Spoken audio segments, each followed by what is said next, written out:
கொல்லையில தென்னை வைத்து குருத்தோல பெட்டி செஞ்சு சீனி போட்டு நீ திங்க செல்லமாய் பிறந்தவளோ.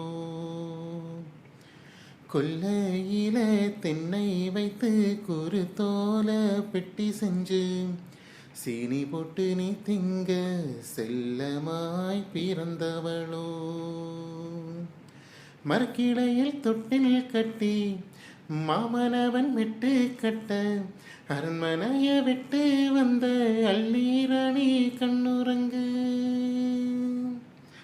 மரக்கிளையில் தொட்டில் கட்டி மாமனவன் விட்டு கட்ட அரண்மனைய விட்டு வந்த அள்ளீரணி கண்ணுறங்கு. கொல்லையில தென்னை வைத்து குருத்தோல பெட்டி செஞ்சு சீனி போட்டு நீ திங்க செல்லமாய் பிறந்தவளோ.